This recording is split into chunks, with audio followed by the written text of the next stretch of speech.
સંસ્કારી નગરી વડોદરા શહેરમાં આખરે પોલીસે દારૂના સ્ટેન્ડ અને મોટા બુટલેગરોને ત્યાં દરોડાની કાર્યવાહી હાથ ધરી છે, જેમાં શહેર પોલીસના ઉચ્ચ અધિકારીઓએ દરેક પોલીસ મથકના પીઆઈને તેમના વિસ્તારમાં ચાલતા દારૂના સ્ટેન્ડ અને અડ્ડા ચલાવનારાઓને દારૂના જથ્થા સાથે ઝડપી પાડવા સૂચનાઓ આપી હતી। ત્યારે વારસિયામાં પોલીસની કાર્યવાહી મોડી રાત સુધી ચાલી હોવાનું સૂત્રોએ જણાવ્યું હતું। જ્યારે ફતેગંજ પોલીસે એક બુટલેગરે સરકારી જગ્યા ઉપર ઊભો કરેલો અડ્ડો તોડી પાડ્યો હતો।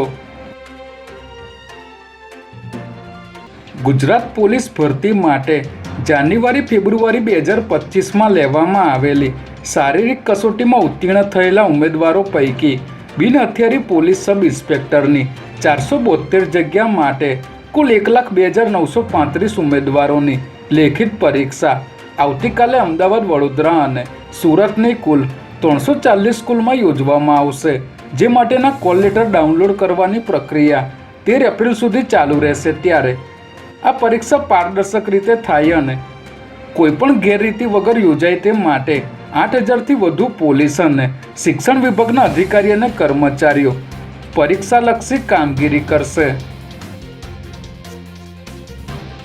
વલસાડ જિલ્લાના ઉદવાડા નજીક સ્ટેટ મોનિટરિંગ સેલે મોટી કાર્યવાહી કરી વિદેશી દારૂની હેરાફેરી કરતી રિક્ષા પકડી પાડી છે, જેમાંથી પોલીસે ₹10.35 લાખની કિંમતનો 4,248 બોટલ વિદેશી દારૂનો જથ્થો કબજે કર્યો છે।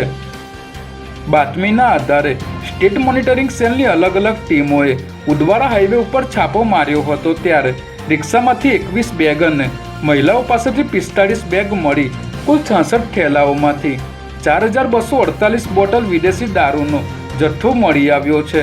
આ કાર્યવાહી દરમિયાન પોલીસે 2 મહિલા સહિત 4 આરોપીઓને ઝડપી લીધા હતા।